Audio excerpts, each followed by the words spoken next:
We don't know exactly.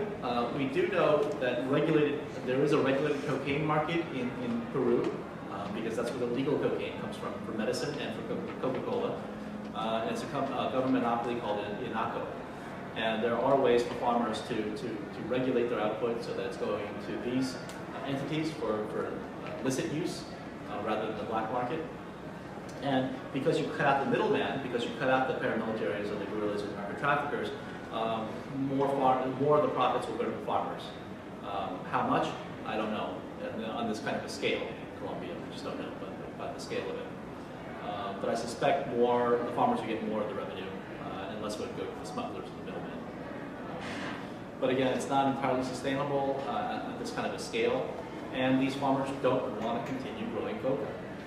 Perhaps in 6-7 years ago, they might have said that and they didn't really believe it. They wanted to go back to growing coca because it was easier to do.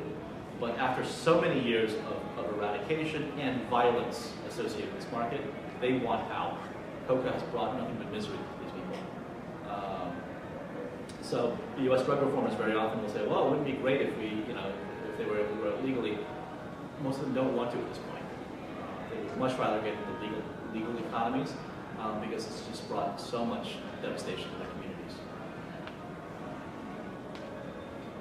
You've been saying that it seems like the American drug czar and the UN drug czar seem to have a lot of the same, like the trends and their thinking have changed around the same time. And so I was wondering if that signals that most of the members of the UN also agree with America, or if this is just America holding the UN's hand.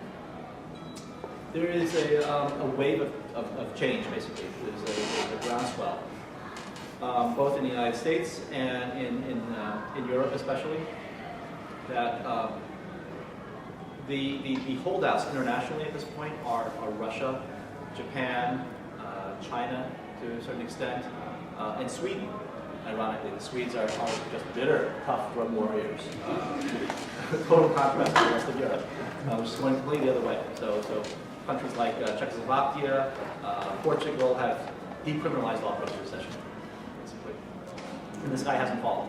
In fact, the rates in Portugal, it's quite an amazing success story.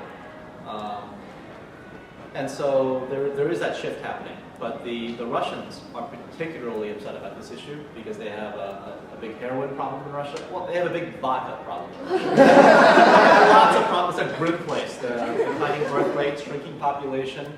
But the Russian drug czar was just in Washington about 2 months ago. I met with him. And he is here to pressure the U.S. State Department to begin fumigation in Afghanistan.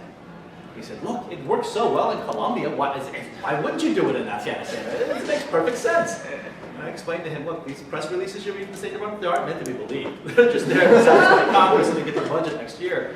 And the Russian drug czar was actually a veteran of Afghanistan during the Soviet quagmire. So he really should know better. But again, they want to scapegoat this problem and say that if it weren't for Afghanistan, Russia wouldn't have this problem with despair and alienation and self-medication, which I don't think is the case. The shift is happening politically. And there's a much greater openness now to talk about this in the media and even amongst elected officials.